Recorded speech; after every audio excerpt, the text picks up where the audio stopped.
మధ్య కాలంలో ఎక్కడ చూసినా కరుంగలి మాల అనేది ఎక్కువగా వినిపిస్తుంది. ఇలా చిన్న చిన్న పూసల్లా ఉండి కొందరేమో అది వేసుకుంటే అధికారం మన సొంతం అయిపోద్ది అని చెప్పి, కొందరేమో మనకు కావాల్సిన ఐశ్వర్యం అంతా వచ్చేస్తదని యూట్యూబ్‌లో వీడియోలు కానీ, కొందరు పంతులు కానీ చెప్పడం అది ఇది వింటూ ఉన్నాం. నిజంగా దాంట్లో అంత పవర్ ఉందా? ఇక్కడ ఒక మాట చెప్పాలంటే నాన్న, శక్తి ధారణలో కూడా ఉంటుంది. హ్మ్. చిన్న ధారణలో కూడా శక్తి ఉంటుంది. హ్మ్. కరుంగిలి మాల అనేటువంటిది ఏదైతే ఉందో అది ఒక రకమైనటువంటి లోహంతో తయారు చేసేటువంటిది. లోహమా? అంటే చెక్కతో చేసేది కాదా కరుంగలి అనేది? కాదు, ఒక లోహంతో తయారు చేస్తారు. అవునా? దాని తర్వాత దాని పరిస్థితులు మారుకుంటూ వచ్చింది. కరుంగిలి మాల మీరు చూడండి, చెక్కతో తయారు చేస్తే వెయిట్ ఎందుకు ఉంటుంది నాన్న? పెద్ద వెయిట్ ఏమి ఉండదు కదా. కానీ కరుంగిలి మాల చూడండి, ఎక్కడైనా మీకు వెయిట్ బాగా హెవీగా ఉంటుంది. ఏమో సార్, మాకు ఒరిజినల్ ఏదో డూప్లికేట్ ఏదో తెలియట్లేదు. అంటే మాకు నిజంగానే తెలియదు అది కూడా దానికోసం. పెద్ద సమస్యగా మారిపోతుంది ఇప్పుడు నిజంగా. మన ఇండియాలో కానివ్వండి, చైనాలో కానివ్వండి, ఫస్ట్ ఒక ఒరిజినల్ ఒక ఐటమ్ వచ్చిందంటే దాని ఇమిటేషన్ వెంటనే తయారైపోతుంది. అవును, ప్రపంచంలో చిటికెలో అంతే, దాంట్లో అనుమానమే లేదు. దాని ఇమిటేషన్ అనమాట. అది ఇమిటేషన్ కూడా అంటే ఒరిజినల్ కూడా ఇమిటేషన్ దాన్ని చూసి నేను ఒరిజినల్ కాదేమో అదే ఒరిజినల్ ఏమో అనుకునే ఎంత పరిస్థితిలో తయారు చేస్తున్నారు మన వాళ్ళు. అవును, ఏ వస్తువైనా కానివ్వండి, ప్రతి ఒక్కటి. ఈ మనిషి తయారు చేయలేకపోతున్నాడు కానీ లేకపోతే వీళ్ళని కూడా తయారు చేస్తారు గ్యారంటీ. అంత ఘోరంగా తయారైపోయింది. ఒరిజినల్గానే ఉంటుంది ఎప్పుడు. అది వెయిట్ ఎక్కువగా ఉంటుంది నాన్న. మెళ్ళో వేసుకుంటే మనం ఒక ఉక్కుతో తయారు చేస్తే ఎలా ఉంటుంది? ఉక్కు ఎలా ఉంటుంది? గట్టిగా ఉంటుంది, అందులోనూ చాలా వెయిట్ ఎక్కువ ఉంటుంది. అలాంటి ఉక్కు ఒక లోహంతో తయారు చేసేటువంటి మాలే కరుంగుని మాల. చివరికి దాన్ని ఈ తులసి చెట్లు తీసుకొచ్చి వాటిని ఒక పూసల్లాగా తయారు చేసి వాటి రంగులో ముంచి తేల్చి చివరికి అవి కూడా డూప్లికేట్ చేసి అమ్మేటువంటి పరిస్థితుల్లో కూడా వచ్చేసారు. అవును, చాలామంది. దీంట్లో ఎక్కువగా చండ్రకర్రను వాడుతున్నారు చాలామంది. అదే చెట్టు నుంచి తయారు చేస్తారు దీన్ని, ఒక రకమైన చెట్టు నుంచి అని అంటున్నారు. చండ్రకర్ర ఉంటుంది కదా, చండ్ర అంటే వెయిట్ ఎక్కువ ఉంటుంది. అది కూడా బాగా ఇప్పుడు మనం హోమం చేస్తుంటాం చూడండి, నెయ్యి వేస్తూ ఉంటాం కదా. నెయ్యి వేసేటప్పుడు ఏంటి, అది తొందరగా కాలదు, అది అంటుకోదు, నిప్పు అంటుకోదు. ఒకసారి అంటుకుందా తుది వరకు చివరి వరకు అంటుకుంటూనే ఉంటుంది దానికి. అందుకని నెయ్యి వేయడానికి దాన్ని ఎక్కువగా వాడుతూ ఉంటాం. అది వెయిట్ ఎక్కువ ఉంటుంది, తొందరగా కాలదు అది. ప్లస్ ఇంకోటి ఏంటంటే అది లోపలికి పోయే కొద్దీ నలుపు రంగు వస్తూ ఉంటుంది. పైన బ్రౌనిష్ ఉంటుంది, లోపలికి పోయే కొద్దీ నలుపు రంగు వస్తూ ఉంటుంది. దాన్ని ఎక్కువగా వాడటం అనేది మొదలుపెట్టారు. అసలు లోహంతో తయారు చేసేటువంటిది కరుంగిలి మాల. ఈ చెట్లు గిట్లు ఇవి కాదు అసలు నిజం చెప్పాలంటే. కరుంగిలి మాల తయారు చేయటం ఏంది, పాతాళ సుబ్రహ్మణ్యేశ్వర స్వామి వారి పాతాళ శంభు సుబ్రహ్మణ్యేశ్వర స్వామి వారి దేవాలయంలో పూజ చేసి అమ్ముతున్నారు అని చెప్పేసి ఇవన్నీ కూడాను చాలా వరకు తీసుకొచ్చారు. ఒక మాల తీసుకొచ్చి ఆ మాలతో అది రుద్రాక్ష కానివ్వండి, తులసిమాల కానివ్వండి, కరుంగుని మాల కానివ్వండి, వైజయంతి మాల కానివ్వండి, ఏదైనా కానివ్వండి తీసుకొచ్చి మనం ఏదైతే మంత్ర జపం చేస్తూ ఉంటామో మంత్ర జపం చేసిన మనకి ఆ మాలకి ఆ పవర్ అనేది వస్తూనే ఉంటుంది. నా వంటికి స్ప్రే చేసుకున్నా, షర్ట్ వేసుకున్నా, షర్ట్ కూడా స్మెల్ వస్తుందా రాదా? వస్తుంది. ఇది కూడా అంతే, మనం జపం చేసేటప్పుడు వాటికి శక్తి వస్తుంది. అంతేకాని ఏదో మాల ఇప్పుడు ఎట్లా ఉంటుందంటే నాన్న, ముఖ్యంగా చెప్తాను దీన్ని, యంత్రం మత్స్య యంత్రం అనుకుందాం ఒకటి. ఇంట్లో వాస్తు దోషాలు పోవడానికి చాలామంది మత్స్య యంత్రాలు పెట్టుకుంటారు, అవునా? ఈ మత్స్య యంత్రాన్ని ఏం చేస్తారు చాలామంది కూడా షాపులో తీసుకొచ్చేసి పెట్టేసుకుంటారు, అవునా? దానివల్ల ఏం ఉపయోగం ఉంటుంది? అది పెట్టుకుంటే ఇంటికి మంచిదే అని చెప్తారు. యంత్రానికి పెట్రోల్ పోస్తేనో లేదంటే డీజిల్ పోస్తేనో అది తంత్రం పని చేస్తూ ఉంటుంది.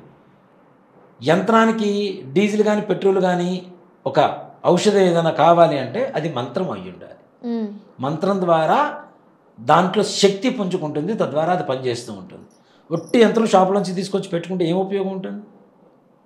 అందులోనూ ఈ కరుంగులి మాలకి ఇప్పుడు ఈ చెక్కమాలకి వీటికి ఉండే తేడా కూడా చెప్తా. ఇప్పుడు వస్తున్నటువంటి యంత్రాలు ఉంటాయి మనకి, డై ప్రింట్, ఒక డై ఉంటుంది, దాంతో ప్రింట్ చేస్తుంటాయి రాగి రేకుల మీద. అవును, ప్రింట్ పక్కకు పోవడం, ప్రింట్ పక్కకు పోవడం. వాటి వల్ల ఇప్పుడు బుక్స్ ప్రింట్ చేసేటప్పుడు ఏమవుతాయినా, కొన్ని ప్రింట్ చేసిన తర్వాత కొన్ని అక్షరాలు పడవు, ప్రింట్ పడవు, అవునా? అప్పుడు తప్పులు పోతాయి కదా, దాని మీనింగ్ అర్థం మారిపోతుంది కదా. అలాగే యంత్రాల మీద ఈ డై వేసేటప్పుడు కొన్ని అక్షరాలు మిస్ అవుతూ ఉంటాయి. ఒక అక్షరం మిస్ అయిందంటే దైవత్వం పోయి దయ్యంలా తయారవుతుంది. అవును. బీజాక్షరాలు కదా అందులో, దాని మీద యంత్రం మీద ఉండేది. అవునా?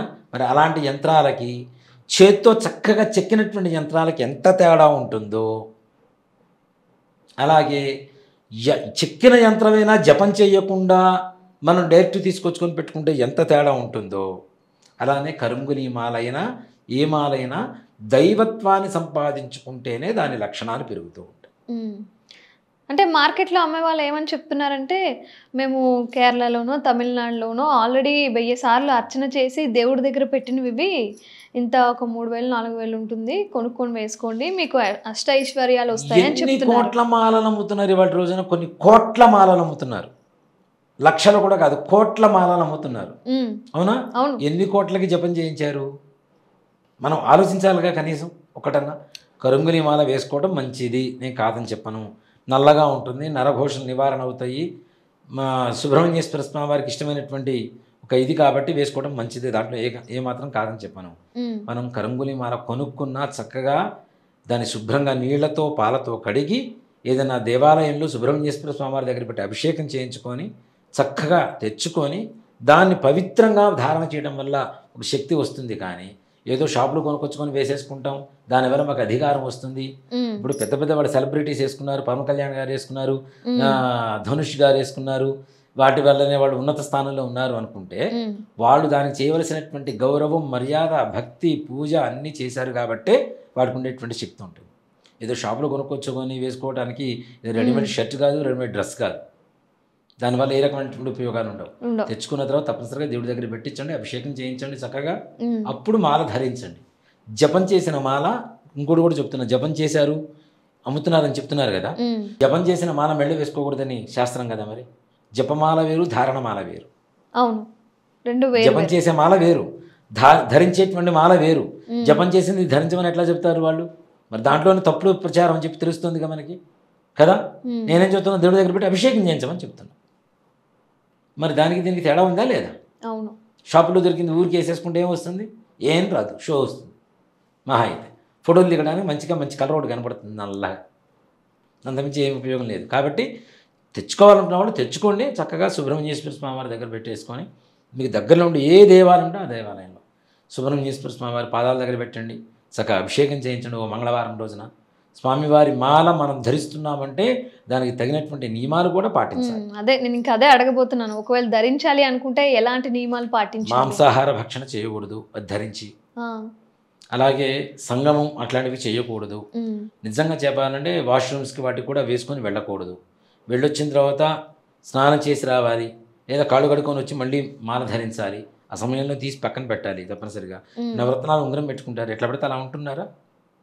ఉండలేదు కదా, పవిత్రంగా చూస్తున్నాం కదా. రుద్రాక్షమాలు వేసుకున్న పవిత్రంగానే చూస్తున్నాం కదా. అట్లానే ఈ కరుంగులి మాల కూడా పవిత్రమైంది కాబట్టి వాటికి ఇవ్వాల్సినటువంటి మర్యాద అవి తప్పనిసరిగా ఇవ్వాలి. మాంసభక్షణ, అలాగే స్త్రీ వ్యామోహంతో తిరగడాలు ఇట్లాంటివి మాత్రం పొరపాటును కూడా చేయకూడదు.